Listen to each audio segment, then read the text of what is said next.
Good morning, everybody. We'll go ahead and get started. Just a reminder to silence your phone if you have not. I'm actually going to double check mine. Good morning. Good morning. Welcome, everybody, to this month's Senior Living Education Seminar Series. These seminars are basically designed just to help seniors and older adults and or their children just with overall educating them about downsizing. This month will obviously be over dementia. We've gone over aging in place, so just a variety of topics, and we just try to provide education to the community. So before we dive into today's topic, just a couple quick announcements. In August, we are going to be launching the Senior Downsizers Club. So it's going to be starting next month.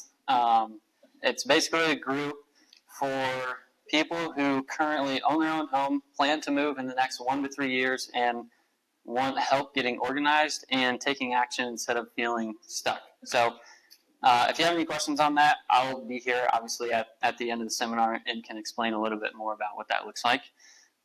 Secondly, put it on your calendars, but Wednesday, September 10th, we're going to be going to both of our senior living communities. So it's going to be Park Center and Hearthstone. Park Center is located in Newton, and then Hearthstone is located in Pella. So we are going to be leaving from the gathering place on a bus between 8 and 9 a.m. in the morning. We'll figure out the exact time, and I'll have more details on that. But we'll leave from the gathering place in the morning, go to Park Center, and then we will tour their community and everything that they have to offer, and then we'll do the same thing down in Pella. So it will be an all-day activity and event. So it's probably going to last from 8 a.m. to 4 p.m. But we will have sign-up sheets for at the August seminar and the September seminar. So basically just mark your calendars for that date. Next, we'll just have Lisa come up with Park Center and just do a little education partner spotlight and kind of explain what Park Center is, who she is, what she does.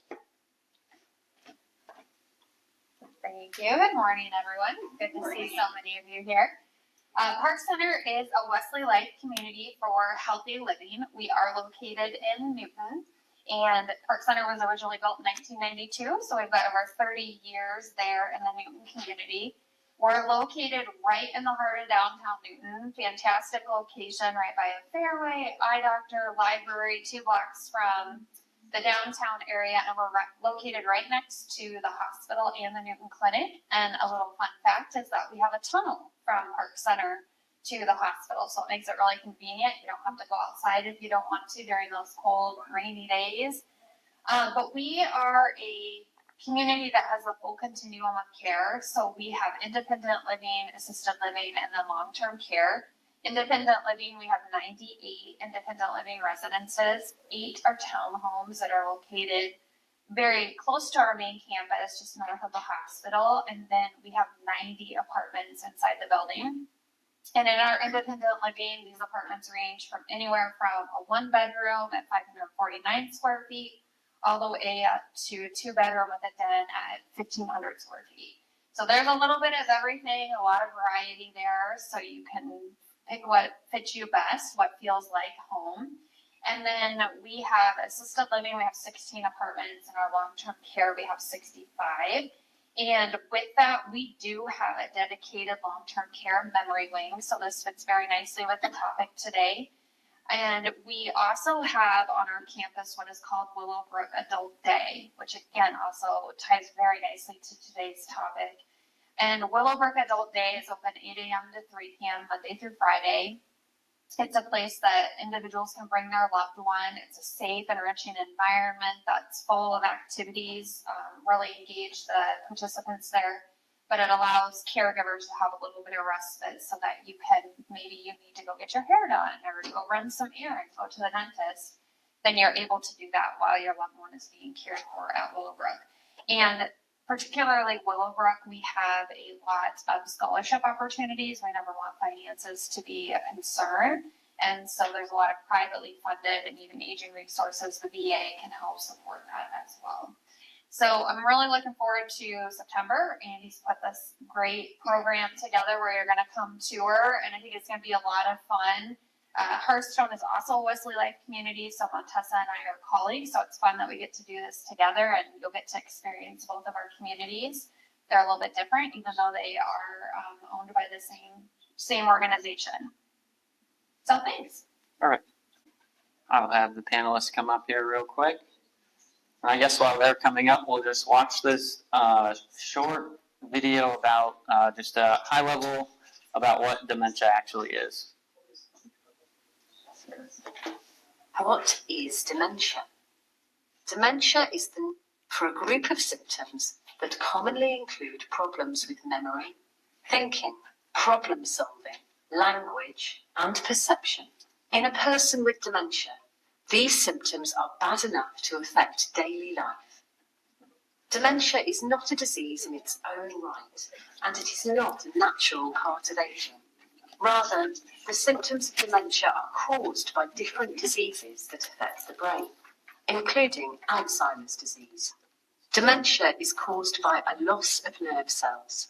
It is a progressive condition, meaning that symptoms gradually get worse.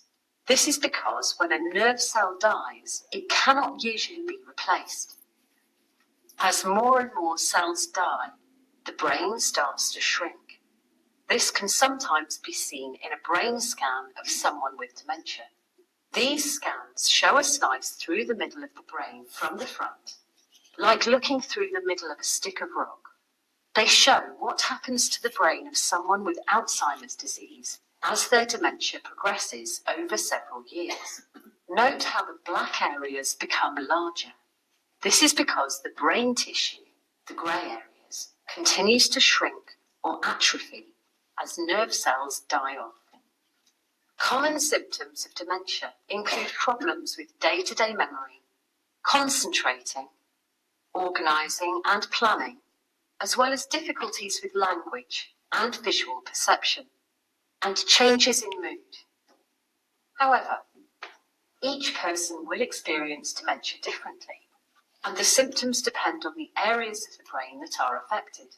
For example, if cells in the temporal lobes start to die, that person might have difficulties with their language. Nerve cell death in the occipital lobes can cause problems with vision. There is currently no cure for dementia, and many of the diseases that cause it are terminal.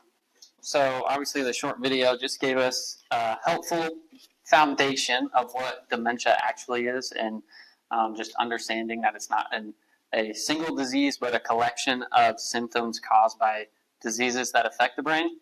So today, we obviously just are going to move beyond the definition and dig into what dementia actually looks like in real life, how to recognize it, how to respond to it, and if you know somebody, how to care for them through the stages of it. So we've invited a panelist today, professionals who work closely with families facing dementia every day. So they will help us understand what to expect, how to plan ahead, and how to care well, not just for the person with dementia, but for yourself as well. So we'll just go ahead and dig into the panel discussion. I will just have each of you introduce yourself, quick 1 or 2 minutes, who you are, what you do, and we can go from there. Yes. Good morning. My name is Ann O'Rear. I work at the Broadlawns Memory Clinic. I am a dementia community care specialist there. My background is in gerontology, and I hold certifications in dementia care, activity and program planning, and care management. My role primarily with the clinic is I have the pleasure of working with our clinical team and supporting patients and caregivers, so individuals living with dementia, their families, kind of navigate diagnosis and then ongoing support. I also get the pleasure of working with lots of community partners. So when we talk about adult day or in-home care, and then obviously aging resources, I do a lot of referral work and a lot of kind of ongoing support and resource giving. It's nice to be with all of you this morning. I'm Jeff Wisniewski. I'm now retired. I owned the home instead in Newton for about 16 years. And so I kind of have a business relationship with dementia and a personal relationship with dementia. Through Home Instead, we work with families all the time, trying to get help with caring for the loved one at home or figuring out what the best situation is for their loved one. I did a lot of training for my staff on dementia, trained law enforcement, did training at the hospitals here in the area to help them understand what engaging with someone with dementia can be like so we can make it as good as possible. And then I've, over the last 15 years, facilitated typically about 6 support groups a year at a time. So not just 6 during the year, 6 at a time. I'm currently still facilitating 2 up in Marshalltown. Since I've retired, I kind of stepped back a little bit from that time. My personal experience with the disease, I've been married 34 years, so 34 years of having a loved one with the disease. My wife's grandfather had Alzheimer's. Her grandmother had Alzheimer's. My mother-in-law passed away from Alzheimer's 8 years ago. My father-in-law passed away from Alzheimer's 5 years ago. My wife's aunt is currently in the late stages of Alzheimer's. And so it's something that I live with every day. I have been that caregiver. I've walked the walk and I'm still walking it. And my wife and I, and part of the reason I retired a little bit earlier is because my mother-in-law was 64 when we placed her in a care center because she needed that much help. My wife is at a very high risk to develop the disease. And we don't want to have our retirement time her being in a care center or me trying to care for her. So that is my personal experience with the disease. So I kind of see it from both sides, from the clinical side, the business side, but then also the family side. So. Hello, my name is Crystal Doig. I am the Director for Lifelong Links at Aging Resources of Central Iowa, which is a huge mouthful. So I am a social worker by trade. I have been in social work working with elderly folks for about 30 years. I've been at Aging Resources for 19 years. I'm the Director of the Lifelong Links programs, which are a variety of different programs from information and assistance, referral, so I have certification in that. I'm also an options counselor, certified in options counseling, case management, family caregiver specialist, and so I oversee all of those programs, primarily providing a lot of education, outreach, and support. Our staff provide a listening ear for a lot of caregivers because being a caregiver is hard. It's a full-time job on top of a full-time job. So we provide a lot of support, education, resources. We are always that go-to agency for who do we call first. We like to say we're your first call for help because we get a lot of questions. We can refer you, make the connections for folks getting that. And we have a little bit of money through the Older Americans Act where we can pay for in-home or out-of-home respite. We also help folks with long-term care planning. So if we have a caregiver coming to us, they are the client, not the person they're caring for, although we help them too. We help discuss and plan out what's the long-term plan here. Is this going to be Medicaid? Then let us help you apply for Medicaid and walk through that journey with you. So we do Medicaid applications, and all of our services are for free. So also I do have a personal story as well. I'm a social worker because my grandfather got Alzheimer's in the 80s, and no one told him and my family what was going on and what was going to happen and what the financial cost was. I was born and raised in Montana, so a rural community, just like Monroe here. And he was in a nursing home there, and the cost of the family, the financial, emotional, and no one really provided any education. And that left an impression on me as a 16-year-old. So fast forward many, many years later, I am a social worker because of that. And my father now has dementia, Parkinson's dementia with Lewy body-like symptoms. So I am that long-distance caregiver, which comes a lot with guilt I live in Iowa, he lives in Montana, and the burden falls on my sister to take care of him. So I can understand caregiving from a bunch of different aspects. So I welcome your questions and glad to be here. Perfect. And we will open it up to Q&A at the end as well. But just to kind of think high level again and just go back to the basics, and can you explain the difference between dementia and Alzheimer's and what some of the early warning signs are that families should be looking for? Sure. So I know the video that we just watched really touched on Alzheimer's disease. So dementia, as a definition, is really a grouping of symptoms that has an impact on the brain. The way I like to explain it in our clinic is the basic idea is really it's physical or chemical changes that are taking place in the brain. So because we have Alzheimer's disease being the most common, accounting for 40 to 60 cases or 60% of cases that are diagnosed, a lot of times they get interchanged.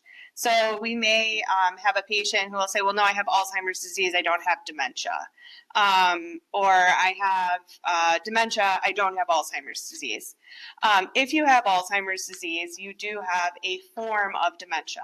The four common types that we encounter most often are Alzheimer's disease, frontal temporal dementia, or you'll hear it referred to as FTD. That's what Bruce Willis is living with. Lewy body dementia, which is what Robin Williams actually had. And then vascular dementia. So vascular dementia is what we see when we have cardiac related issues, maybe untreated. So kind of play those two together, right? Our whole vascular system, when we've got other conditions going on that kind of contribute to those areas. In terms of signs and symptoms, cognitive testing is crucial. So all of us over the age of 65 should be receiving a cognitive test of some sort or a conversation with our doctor at our Medicare annual wellness visit. If you're not receiving that or you have a loved one who isn't, I would advocate for them. Cognitive testing is crucial, not because it's always about a diagnosis of some form of dementia, but there can be other things that are going on medically that could be uncovered with that test. So changes in our cognition, our memory, how clear we're feeling, how well we're organizing things doesn't always mean dementia. Just to give you a couple of examples, as we age, oftentimes we'll see changes in our thyroid. And so sometimes those changes, if not looked at, can present almost like a dementia. Or even vitamin deficiencies could be another. And then some of the medications that are prescribed to us can have some similar symptoms. So those are all things that we should be discussing with our primary care physician if we do have concerns. But I think the biggest thing to keep in mind is to just know that if you're noticing any changes, to kind of bring it up with your doctor, and also the cognitive testing piece, because there are things that we may be unaware of that are going on with our cognition, and they're not uncovered until that test is taken. And there's some bigger tests that you can take and have a deeper look at that we talk about, but just a mini cog, so a simple 3-minute assessment, can really be very revealing. And then I'll wrap up. But the last thing I will say is with cognitive testing, it's good to get started with that. And the reason being is that even if you're feeling like everything is okay, it's nice to have that baseline. So just like we go and we have blood work done annually, we're able to kind of keep an eye on things. So it may be that I go and complete the cognitive test every year and everything's good for 5 years. And then all of a sudden I come in and on year 6, I have a little bit more trouble than I did in the past.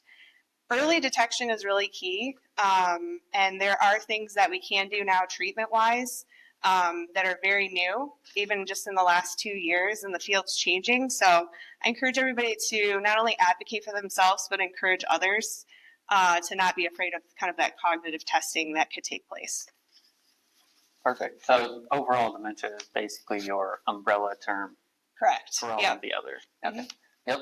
And then Jeff, from your experience providing in-home care, what does a quote unquote good day look like from someone that's actually living with dementia, and or how do routines or caregiver responses shape that good day?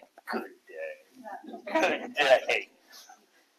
And I gotta put this up. All right, fine.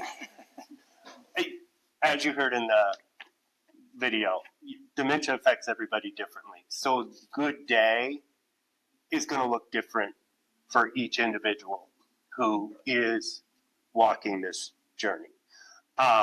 Routine in their life can be very beneficial to have more good days than days of struggle or challenge, because they're trying to understand what's happening, what's going on, and it's confusing. And if we take them out of, okay, we get up in the morning, I brush my teeth, I have breakfast, I go sit in my recliner and watch TV, and then take a nap, and then have lunch. If all of a sudden we're going to have visitors all day, or we're going to go shopping in the morning, well, that's not part of my normal routine. And if I'm already struggling, it's going to create confusion, stress, anxiety that will create behaviors that we may not see on a normal basis. So a good day, it's a day that you get through and you can lay your head down at the end of the day and say, we made it through. You're going to, and a day could be, it's a good morning. We had a good visit for an hour with friends. That's the good day. And I did want to piggyback off of her comments about doing the memory testing and starting that now. When we placed my mother-in-law and we look back, and I say I had 34 years of experience. When my wife's grandfather first started to experience symptoms, didn't know it. We didn't understand it. So my mother-in-law was mad at him. When I will tell you across the board, every person who comes to my support group, when they finally make that decision, I need more help or I need to place my loved one, they'll look back and say, oh, we placed her at 64. We look back, she was probably 60 when she really started to show those signs, but they're so small. Those little changes, it becomes your normal, and you don't pick up on those things in yourself or in your loved one. When you have that baseline test, now it's more of a clinical where we can say, yep, there is something that's changing. Let's figure out why, rather than looking back like we all do and go, oh, yeah, we should have picked that up sooner. It's so gradual, it's tough. So I guess just a follow-up question on that. And anyone can answer, but what does like the baseline test kind of involve, or what could someone expect? That's did you a- want to answer? No, I can answer, but you said. Oh, you know what? I could, but the smart people. No. We can train you in administering the through Broadlawns. I actually had a class in August. So the mini cognitive assessment, which is most commonly used through the Medicare annual wellness visit or primary care physician's office, consists of just a couple of things. So there's a word recall portion where you're provided a few words at the beginning of the administration. And then also the second half is a clock draw. So I know the next question is going to be, what are we going to do in the future? I don't know. That's not my area of expertise. But there are people thinking about it because clocks are falling to the wayside as we kind of move through the technology age here. But that is kind of the basic assessment that you would have done. There are some other more thorough cognitive testing that can happen, and that's primarily what we use in our memory clinic, right? Because we're focusing in our neurologist's office. One of them is referred to as the MoCA, which is the Montreal Cognitive Assessment. Another is the SLUMS, which is the St. Louis, now I'm going to mess it up. Too many acronyms. SLUMS, we'll leave it at that. Sorry, guys. So there's just a few more in-depth tests, and those things look at our visual spatial. So kind of replicating a 3D image on paper. There's still the clock draw. There's word recall. There's a math portion. So it really taps into all areas of our brain, how we're processing things, how we're remembering things. And so those deeper tests that we take in our clinic or maybe in a neurologist's office, that's where we really look at what is our executive function looking like when we have questions about should I be driving any longer. Those are things that we look at. How quickly are we processing? What's our reaction time? But the future is evolving, and I will share with all of you because it's something that we're looking into at our clinic. And even cognitive testing is going digital. And reason being for that is pencil and paper works great, and we're still doing that in our clinic currently. But there is a lot of technology and research going on and products out there now that have you complete this test on an iPad. So it does things like tracks your eye movement, your hesitation. So really a more thorough assessment. And I think with that, what we'll find is when we're talking about picking up on things sooner, these tests will be able to digitally kind of identify those changes much sooner than ever before. So it's pretty exciting. And then Jeff, we'll go to Crystal next, but just to kind of piggyback off what you were saying earlier in having the conversations with your just family members, and having those family conversations and thinking about like the emotional toll that it can take on yourself or your loved one. Crystal, what kind of support is available for family members who are caregiving and starting to feel overwhelmed or isolated, and or like, are there any services available in the community or different programs? So everybody's situation is different, and everybody's willingness to ask for help is at a different stage as well. So the first step is, I will tell you that usually the call that we get to our office from a caregiver, they're already in crisis. They're already at their bandwidth. They can't do it anymore. So you will get a family caregiver specialist person from our office. So we cover this county and all, I think we cover 8 counties, Polk County and all the counties that touch Polk. So you'll get to speak to myself, Deb, or Sheila. And the first thing we're going to do is listen to you. Listen to everything you have to say about what's going on. Validate that it's hard. Give you a compassionate ear and be understanding. Then we're going to talk about what's the priority for you right now. What's the thing that's causing you the most difficulty, the most pain? What are you struggling with the most? And how can we help you through that? And that can take on a variety of different roles. That could be just talking with us. A lot of times it's just people want to call and talk and tell us how hard it is and how much it just sucks. And it's sad and it's hard. We provide a lot of education and a lot of validation, but we also have funding, so we can provide in-home care respite or out-of-home care respite. We can help people get connected to the VA if their loved one is a veteran. We can help them apply for Medicaid as a long-term plan. We do advocate with doctors when we talk about the mini cog. We were lucky enough to take the training from Broadlands, from Dr. Shaw and Ann. So that is part of our norm at our office, is that we administer that mini cog and advocate with doctors on behalf of caregivers and their loved ones, because a lot of times you just don't know what to ask. I don't know what I'm supposed to be asking my doctor about. I don't know what I'm supposed to be asking for my mom. My mom kicks me out, and she's my mom. And talking about that shift in roles, now you're kind of the parent, and that feels uncomfortable, and you don't want to be disrespectful to your mom. So we talk about that. We can role play that for you. We can encourage you to call ahead and let the doctor know what's going on. So maybe you don't have to be in the room to give your mom the respect and dignity that she earned and deserves. You know, so we're trying to walk alongside you on the journey. We are all person-centered, meaning, for lack of a better way to say that, you're driving the train. You're telling us what's going on in your life and what you need help with. We're going to provide you with a list of options and help you get connected to those options and support. I will tell you, one of the tough barriers for people to accept services in home or out of home, my mom won't like it. She won't go. Oh, we can't afford it. There's all kinds of barriers. Well, we call them yes butters at our office. Yes, but. Okay, what if Aging Resources pays for it for the first 3 months? For the first 3 months of adult day for 2 days a week, just to see how mom likes it. Can you just try it?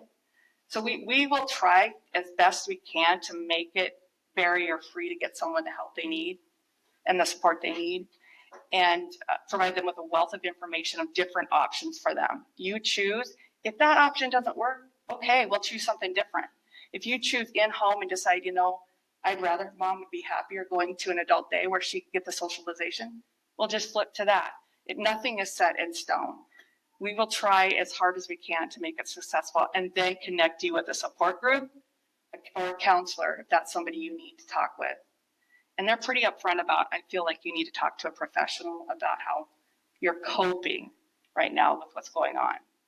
I'm here to listen, but I'm not a professional either in that regard. And we want you to make sure you're being cared for. And we're always available. Not 24/7, but we're always here for you anytime you want to make a call to us. Yep, perfect. So when thinking about, so if I am the son or the daughter or the husband or the wife of someone who I think is starting to have onsets of dementia, how does someone actually go about starting that just first initial conversation when they start noticing the signs of just memory loss or confusion, and or what approaches have you seen that work the best? Sure, absolutely. So a couple of things to keep in mind. Obviously, what is your relationship with that individual?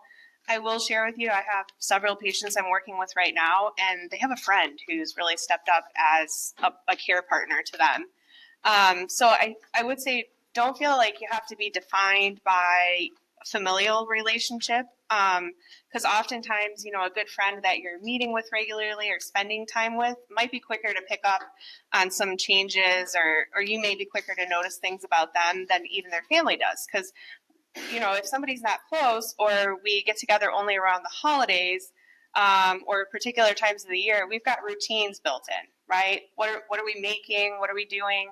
And then we do a really good job just as humans kind of picking up the pieces for others. So it's like, oh, well, you left this on the stove. They got busy doing something else. I turned it off. I don't really think much of it.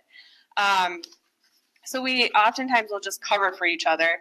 And there's a lot of research around that too, especially in long-term relationships. So we're even less likely to pick up on some of the changes. But if there are subtle things that you're noticing, so some of the things that we talk about are what are normal aging and what is maybe dementia. So names are always a big one, and everybody asks me this, oh, I can't remember their name, or I can't recall. Now, if it's somebody that we've only met once or twice, or I haven't seen in several years, we're not going to give ourselves a hard time about that. If it's my next door neighbor of the last 30 years and I can't recall their name all of a sudden, that's where it's more concerning. When it comes to driving, if we're getting lost, going to familiar places that are short distances, or I'm noticing that a place that I've been going to for years and years, now all of a sudden I feel like maybe I need a map to kind of help me get there. Those are some of the changes that we would be a little bit more concerned about. When we are picking up on some of these things in others, so it may be a mistake with finances. Occasional mistakes will happen, right? We may forget to pay a bill once. I can tell you we had a patient in our clinic who unfortunately made a $6 million mistake, and that was how they figured out that they had some cognitive changes going on. It was in a professional role. But I mean, what a way to kind of find out, right? So, don't beat yourself up when these things happen, or you notice it in somebody else. I would just encourage you to have a conversation with them. I'm noticing things are a little bit different. And I think lean back into what I talked about earlier, where I'm not, I wouldn't approach it that, oh, I think you're losing your memory, or, I noticed this and this isn't good, right? Come from a place and an approach that is more like, I want to figure out what's going on. And really, I want to help you figure it out too. So I think, small steps, take into consideration what your relationship is and what you know about that individual. And I think coming from a place of more concern than accusation is always ideal. Yep, I would agree. Coming from curiosity, Yes. for sure. Jeff, what would you say are some common mistakes family caregivers make when trying to help, and how can they avoid unintentionally making things harder for that person? I always say, when it comes to this disease as a caregiver, you're not making mistakes. You're doing your best. You're trying to figure out something that is really hard to understand. So as a caregiver, as a friend who's helping out, don't beat yourself up because you said something or did something that didn't go well, because the gift of the disease for the person who's suffering is they're going to move on. They're going to forget about that, what you said, what you did. You're going to beat yourself up.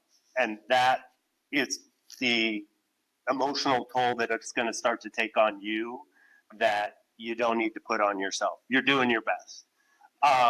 One of the big things that I see is, and it varies on where that person is with their acceptance of their loved one having a disease, is they'll do what we used to do, which is called reality reorientation, which is, I'm not your mom, I'm your daughter. You are 80 years old and you live here in this house. Your parents are dead. And because you know better. And so we try and bring them back to the now. And if we tell them enough, they're going to remember. And they're not going to remember. And when we try and do those things, what it does is it creates anxiety and fear in our loved one. And the more anxious and the more scared they get, the harder they're going to struggle with trying to understand what's happening. Because all of a sudden I've gone from, I'm a 15-year-old girl, to this is my daughter and I can't be that old. Maybe I am that old. And it just spirals. And so meeting them where they're at and not trying to correct them. I always say if it's not going to hurt them or you physically or emotionally, you go with it. And that's what we do. But it's hard as a family caregiver when you see your spouse or your mom or your dad not being your mom or your dad, the one you've seen. And so if I tell them the right thing, they'll know it. And we're trying to do our best, and then it just makes things worse, and it can spiral quickly. Crystal, what kinds of part-time or at-home support services are available for just like in general? In general, Yeah. well, in this area, we have Willowbrook, which would be your adult day center, which we would pay for. We would work with you as a family on what you would want to do as far as out-of-home respite. We can pay for in-home respite, and we look at respite as what you need a break from. If it's someone just to come sit with your loved one while you go out for the day, or is it someone you need to have come and help give them a bath, do your laundry, go to the grocery? It's whatever you need the help with at that time. That's how we look at respite. Again, you're leading the train. So we contract or we pay authorized funding for people like Jeff's business here, Home Instead. We would give you a list of in-home care providers if that's what you want to have someone come into your home and do some of your chores and tasks for you while you do whatever you need to do to recharge, to do some self-care. We can do that. We would fund that. We don't have forever funding. We're not an endless pot of money. So we would be talking about, we're going to do this for 3 months, or we're going to do this for 6 months. And in that 3 month or 6 month window, that family caregiver specialist is going to talk about, what's your long-term plan? How can we make this more sustainable? Because we don't want to be those people that pull out after 6 months and not have you any farther along in your journey than where you were. We do also offer, if you're the caregiver providing care, let's say for a spouse or any family member, and you have somebody else in mind that you would think could help me out, I need to go away for this weekend. My niece is going to step in and take care of her uncle for the weekend. Is there any way we can pay her? We can. We have an invoice form that they can bill us.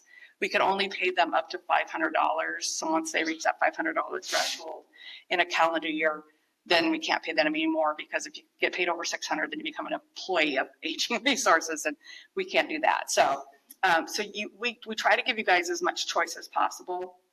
We also have an emergency caregiver fund, because stuff happens. We have caregivers, that are older themselves and may have health issues and need to go into the hospital.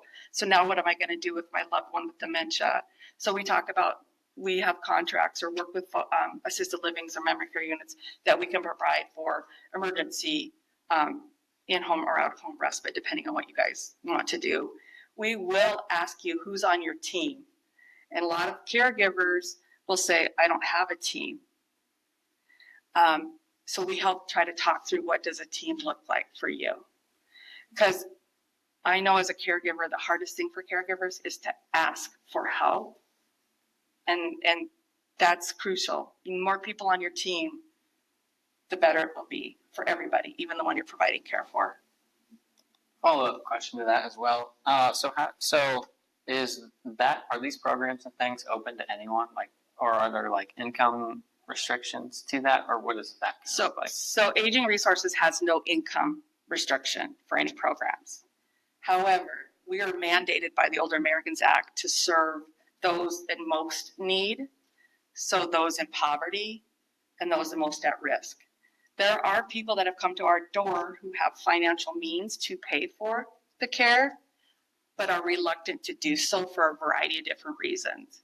So we talk about those reasons and that fear, and we'll say, how about we pay for 3 months? If you find it beneficial, then let's look at how we could budget so you could take it over. Or how about we partner for it? I'll pay for Aging Resources, I'll pay for half if you pay for the other half. Just so you get the idea, or you all can see the benefit. Because it's a scary step. Having somebody else come into your home to take care of your loved one, and let's be honest, they're not going to do it the same way you do. They're just not. And that's, as much as we want to say they will, they just don't. And we understand that. They're going to do the best they can. But we'll say, let's just try it. But no, there's no income guidelines for anything. But we may talk about, well, you have this money. What are you saving it for? You worked hard. Use it for yourself. And most family members and most caregivers want that for you. Yep. And kind of Jeff touched on this too earlier, but any other thoughts on, as dementia progresses, how can loved ones better communicate just with someone who's struggling with just language or perception, or how they can communicate better? Yeah, absolutely. So I think just we touched on it a little bit, but adapting and realizing that things are not always going to stay the same are important. When you can rely on others to kind of prepare and plan, it's really helpful. So utilizing Aging Resources. I know that there are more roles like mine and hopefully more coming to our state, but in other clinic spaces. So I wouldn't hesitate to ask and say, do you have somebody who I can talk through some of these things with? If not, Aging Resources is obviously a good place to start there. But I think also staying open to maybe who a referral is made to.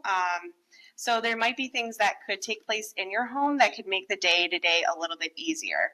And it's hard when we have so many things going on to now look at our house in a different way and say, oh, what if we made these adjustments? So a lot of referrals that we'll make through our clinic are through occupational therapy.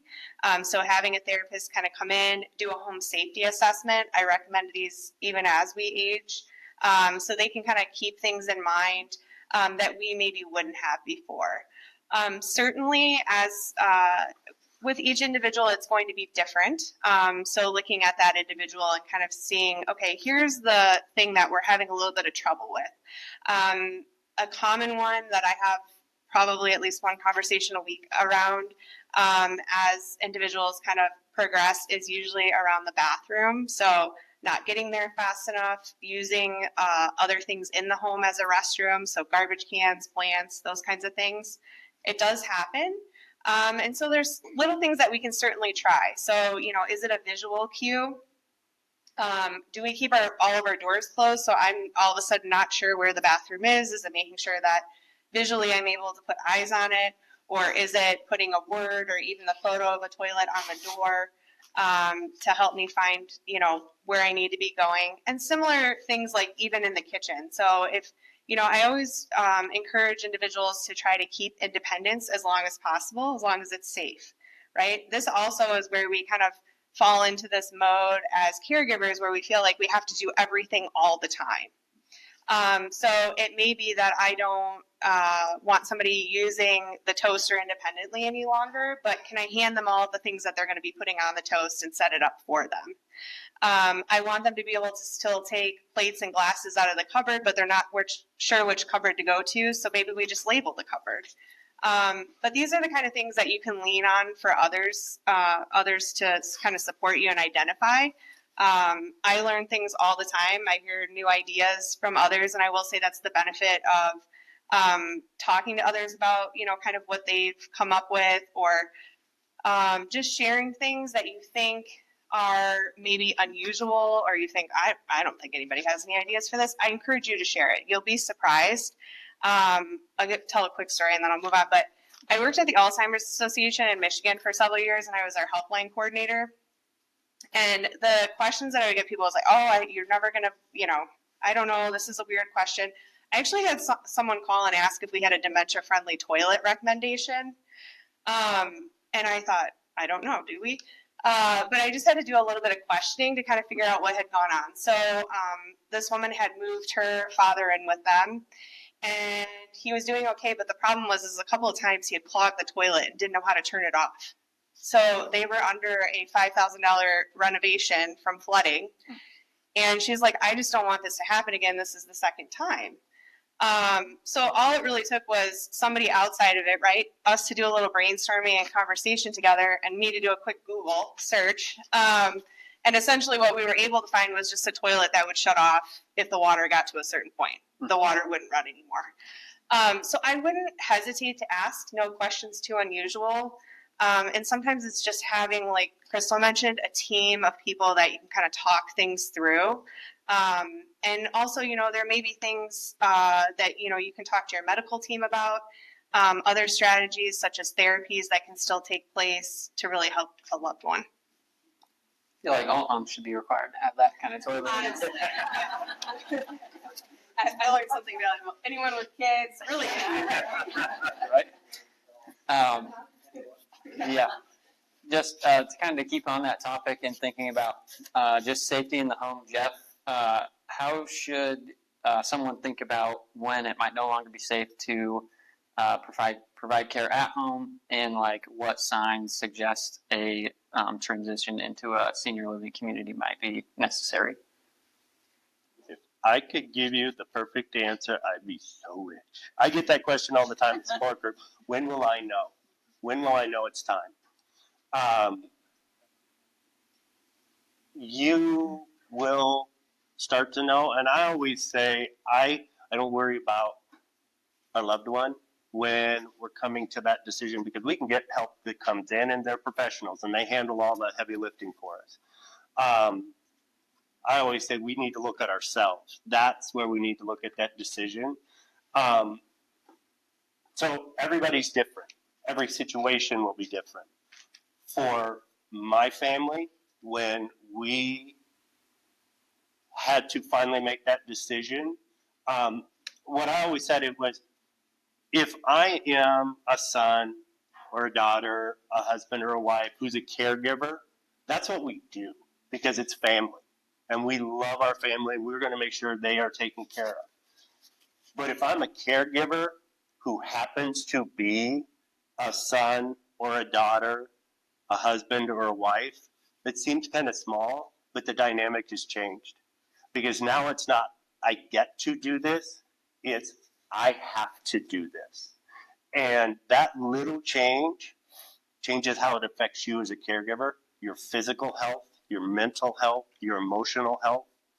And as you were mentioning, we get to call it the crisis moment, when something has happened. When I owned Home Instead, I couldn't tell you how many times we get a call from a family who's in the emergency room because mom, who is the caregiver, had a heart attack, or is physically can't go home to take care of dad. What are we doing with dad? We need help for dad now. And that's when that's the aha moment for him. And so and it's because that little change, because it's now a job and not a thing we get to do out of love. One thing I tell everybody who comes to my support groups, and have done it for all the years I've done it, because I've lived it, is when you get that initial diagnosis, sit down as a family. Anybody who's going to be involved in their care, brothers, sisters, the kids of the individual, if they have siblings who are involved with their day-to-day, with their care, all of you sit down together and talk about the disease and how this disease is affecting you. Not how it's affecting our loved one, how it's affecting you. Because there are some people, when they get this, hear this, that mom has this disease or grandma has this disease, I'm all in. Whatever we need to do, hands on, need to hold them in the shower while they're taking a shower, did it with my mother-in-law when she was still at home. There are people who can do that. There are other people who can't. They can't do the hands-on stuff. There are some people who don't want to see it and just can't see it. And no matter what they see happening to their loved one, there's nothing wrong. She's really doing fine. And when you take that time to sit down and talk about what can I do as that care team, as that individual in our loved one's care, I can handle this. And if I can't handle the physical part of it, but I can handle setting appointments or paying the bills or doing those things so that the people who are hands-on don't have to worry about that stuff. They just focus on that. Because as we walk down this journey, it's going to get harder.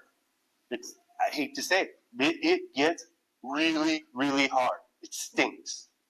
And when you have a team who are all on the same page and have all said, okay, I can do this part, and they do that part, it makes it easier on the family or the care team, makes it easier on the individual, and you have that conversation of when it gets to this point, we all agree it's time, that we can't do this at home anymore. And I hear, well, they can't do it as well as I can. I'm the best at it. And I always ask, so when you're really tired because you didn't sleep last night because your loved one was up at 1 a.m. trying to get out of the house, and you were stressed all day because they went to the bathroom in the plant, wouldn't take their medications, wouldn't shower, and then when you did all these great things for them, they called you all these horrible names, so you are tired, you're stressed out, you're exhausted, and you can give your best because that's what you want to give your loved one. And there's a time when you have to say, I can't. As much as I want to give my best, I can't give my best. I need more help. And it's not admitting failure. It's saying I love my loved one so much, I'm going to ask for help. And as a team, when your family has talked about it, there is no, well, Mom, why are you doing that now? He's really not that bad. We talked about it. We all are on that same page. And so it just makes that transition and this journey a little bit easier for everybody, because when you don't have that conversation and the team that's hands-on makes a decision and I don't agree with it, or I don't show up because I can't see Mom like that, and the care team, who typically is the oldest daughter in the family, I'm just going to tell you that, who's spent so much time doing all this stuff, and my brother, he never shows up. He's selfish. He doesn't care about Mom. He loves Mom. He just can't see Mom like that. It's too hard on him. Mom's going to pass away. And then we will talk after the fact, and I'll say, I wanted to, but it was just too hard. It's really easy for me to say that after Mom's gone. You talk about it now. And you can, then I can't see Mom. It's just too much for me. I saw it in my own family personally. My wife has not talked to her aunt in years because her aunt would show up when my mother-in-law was in a facility and complain about everything my father-in-law did. And we finally told her, if you can't come and be supportive, you don't come at all. My mother-in-law passed away. We have not seen that aunt since that time because we didn't have that conversation. Talk as a team. Get on the same page. When you get to that point where you've all agreed it's time, we make that next step. I'll tell you, we had the conversation with when my mother-in-law first started showing signs. We got to that point. It's 2 more years before we finally convinced them we're not doing it anymore. but at least my wife and her brother and I were all supporting each other through it. So sorry for the long answer. Oh, that's good. I've said these two things before, but the hard conversations are the healthy conversations. And when our emotions are high, logic is low. So that's basically what these seminars are designed for, just to provide education, because I'm sure none of us have heard what they have been saying so far. So that's really good. Crystal, just any other last pieces of just advice that we haven't touched on, or any other thoughts? I would say to just piggyback on what he was saying about having a family meeting. We offer family meetings or facilitations through our program. Usually it's crisis. Mom's in the hospital, and there's 5 children, and they are fighting over what's going to happen to mom, where she's going to go, and So we pull everybody into the room, sit down, and facilitate that meeting. We would so much rather do what you're talking about and do it in the beginning. We would so much rather people call us when they get the first diagnosis. Maybe there's nothing we can do right now for you, but here is some information, resources, and education moving forward that you have in your back pocket. And we'd be glad to sit down with you on those types of family meetings and have that conversation. What does this look like? How do we do this? We didn't do that with my dad. My dad, I have 3 daughters. He has 3 daughters. And when my mom died, we couldn't find the will. She didn't have a power of attorney.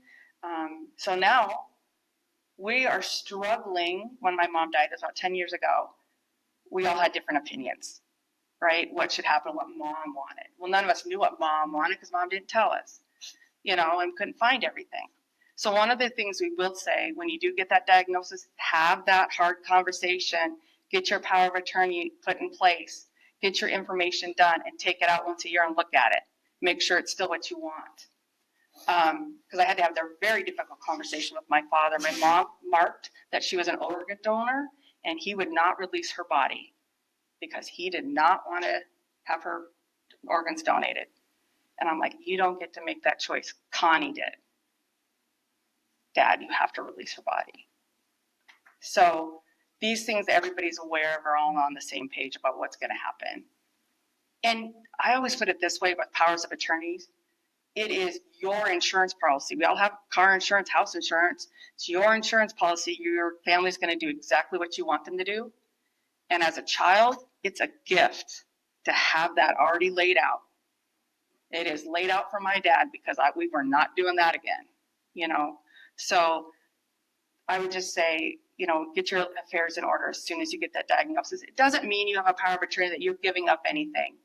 There's triggers within that to put in place where you have doctor needs to write a note. A doctor makes that decision when it's activated. I can have Ann speak to more of that, but just because somebody's your power of attorney, they don't have power.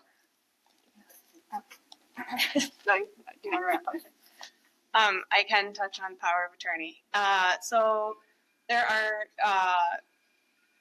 I thought I was doing the feedback thing. I thought I was doing a bad job. I was like, no, you're okay. So with your power of attorney, there are 2 different documents that you would want to look to complete. So one is a financial power of attorney, and then the other is medical power of attorney. When you designate somebody as your power of attorney, and I will touch on, it does not always have to be family. No. So I do want to mention that because this does come up pretty frequently. Not all of us have individuals in our family who maybe are in a place to kind of make decisions for us if we're not able to. So designating somebody else is also okay. But with the medical power of attorney or financial, what you would look for is a physician to attest at some certain point that you are no longer in a position to make those decisions. However, I will tell you that doesn't mean that you shouldn't be a part of the conversation. So we have a lot of family members who will say, well, I'm the power of attorney. Fantastic, but this is still our patient. This is still the individual living with dementia. So they're still going to be part of the conversation ongoing in terms of what they would like to see and what they wouldn't like to see. In addition to your power of attorney and your will, I would encourage you to explore there's Some other things that you can complete here, one is the iPost document, which is actually a conversation you can have with your physician. You don't need anyone else there when you talk through some of that. So that's, what do I want things to look like? Do I want to be on life support? Do I want to be resuscitated if my heart stops? So there's a breakdown of those options, and having that conversation with a physician, they can really answer the medical questions that you might have around that and what that really looks like.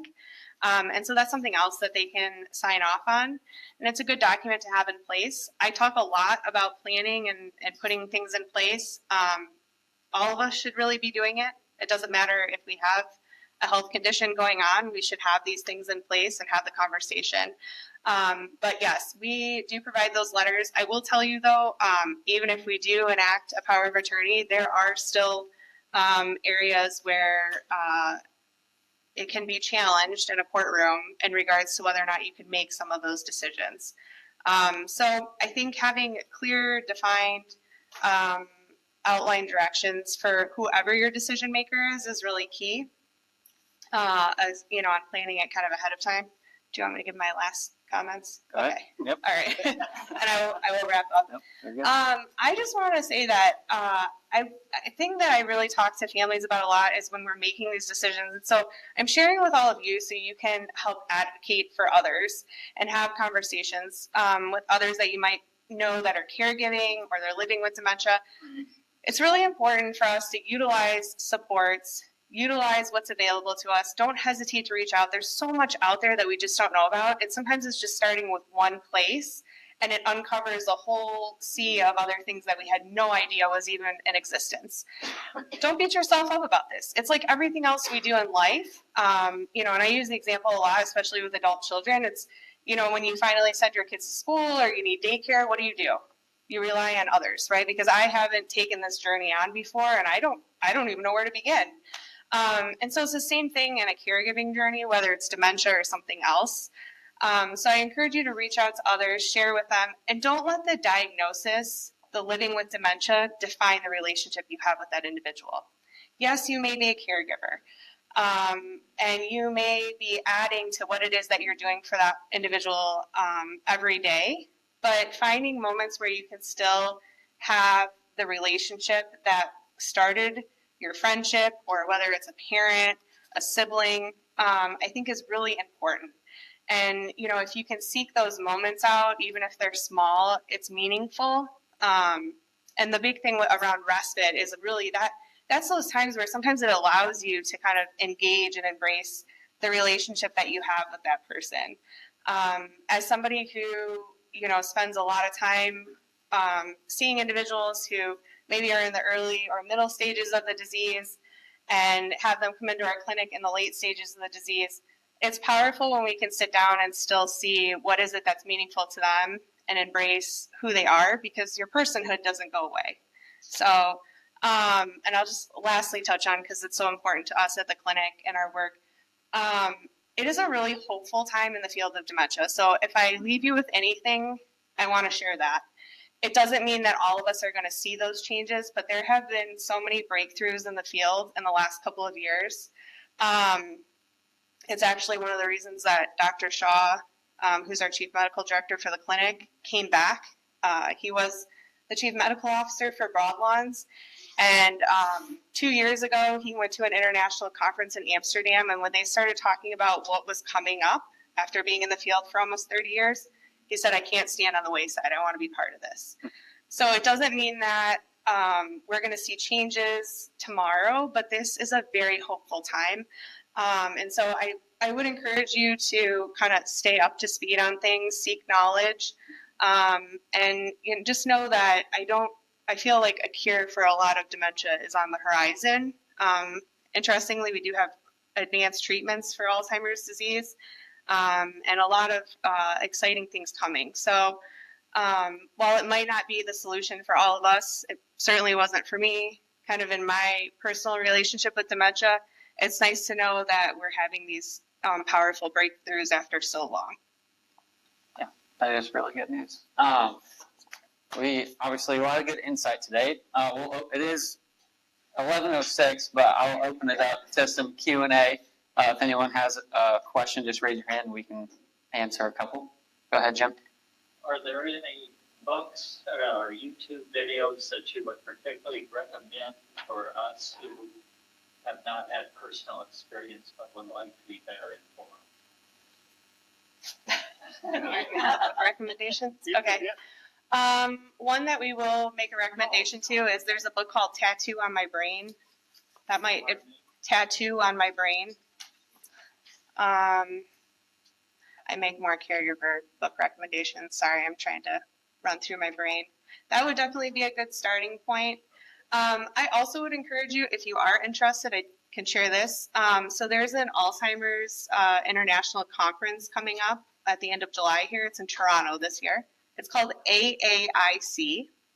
And on July 31st, anyone can join and get updates. You don't need to have any medical knowledge or any knowledge of the field of dementia, but what they're going to do is spend the day giving updates and information on the latest research and what we do know about Alzheimer's and other dementias, and that's free. So, and YouTube videos, I'm trying to think. And the Alzheimer's Association website There's another has good resource. a lot of good resources, and we'll link you out to other resources. Home Instead has a website. It's called caregiverstress.com, and it has a lot of resources, but then we'll link you out to other resources on understanding the disease. Being somebody who's walking the journey, I've always said I don't always care what's going on in their brain, what the clinical is happening. I want to know, how do I get through the day? How do I interact with them? How do I stay engaged with them? And that's what's nice with some like Caregiver Stress or even the Alzheimer's Association. It has links or it has resources that say, here's how you can continue to engage with your friend, your neighbor, your brother, your husband, whatever it is. Because I was going to ask, how many here are caring for a loved one or have a loved one with the disease? Like, pray for you every day. Those that didn't raise your hand, thank you for being here. Thank you for taking the time to come and learn about this disease, because being that family caregiver can be very, very lonely and very scary, because all those friends you had for years just disappear. They don't show up. They don't come around because they don't know, how do I engage? How do I help? What do I do? And as the family, it's like, I don't know what mom's going to do. I don't know what dad's going to do. I don't know what my husband's going to do. So we're just going to stay home. But when there are people in the community that are willing to take that time to learn so that I can feel comfortable that if I'm out to lunch with dad and he starts acting up, somebody's going to be there to help me. I'm not alone in this. Thank you so much. It means the world to me, because it's hard. It's hard as that caregiver. So thank you for taking the time. And Alzheimer's Association has a lot of really good resources on their website. Yeah, and I'll just say I would encourage you to use reliable sources such as the Alzheimer's Association. I would be careful. Just know that what you're looking at is, backed, and there is some research behind what they are sharing with you, because there is a lot of other kind of advertising and things out there, especially when it comes to like prevention, things you can take. So just be mindful of who it is that you're looking at for the information, but there's lots of good, valid, and trusted info for you. I'm going to go Carolyn first. I'm going to go Carolyn first, and then we'll go to Charlene after that, and then we'll wrap up the Q&A. I just want to, do you recommend that Living Well anymore? I have a Living Well. Yes, yeah, I would recommend a Living Well as well. Absolutely. Yeah. Living Will is very important to have completed. I will tell you, we may have individuals that come to us and they don't even have the power of attorney piece done. Living Will can be a little bit more involved, where a power of attorney is something that you can decide on and have notarized, so it can be a little bit quicker to accomplish that step.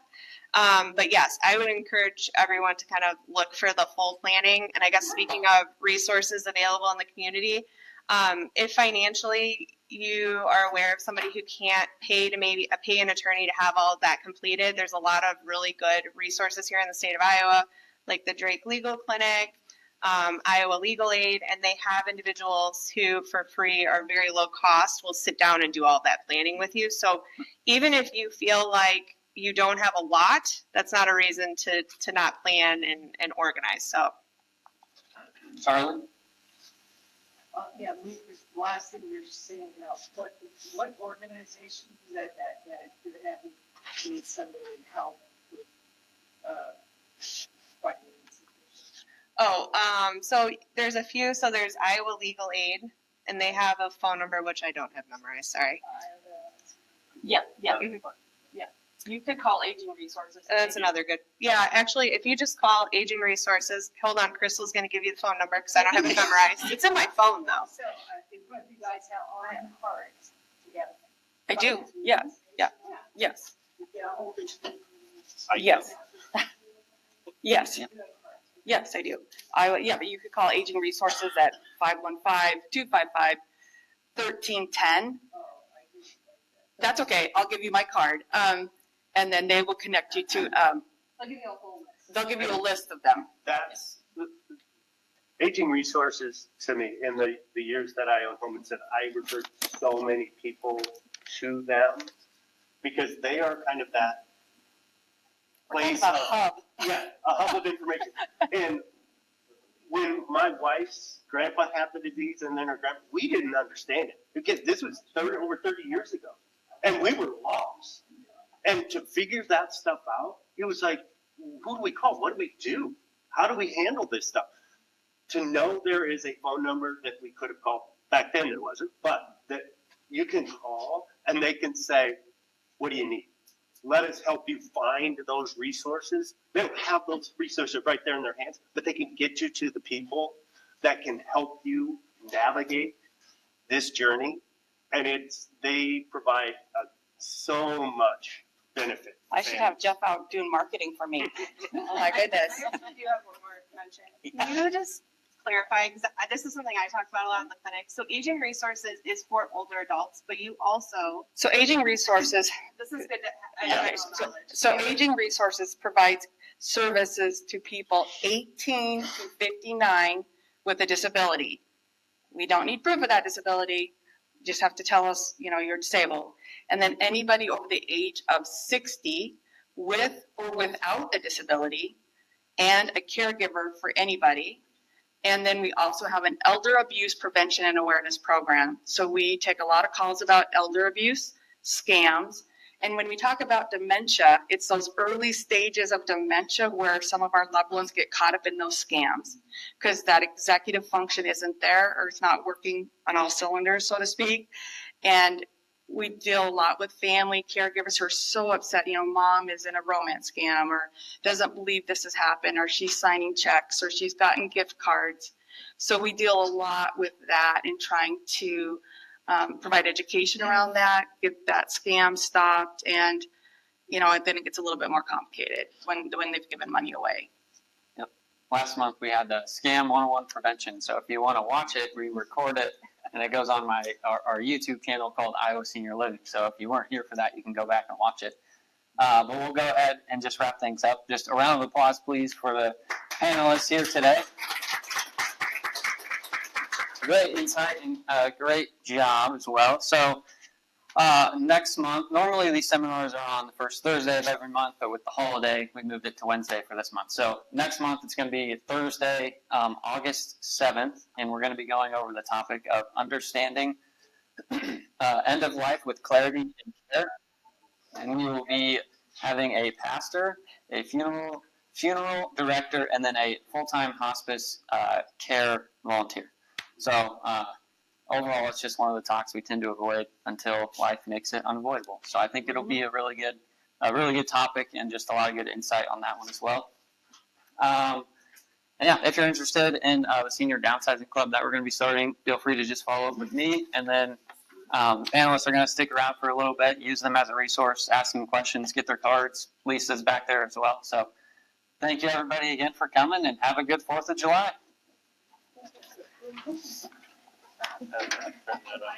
I'm just gonna start right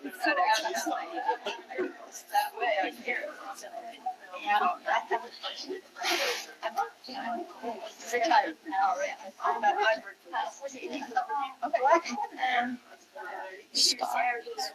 I mean, I've done that. Penny, pencil.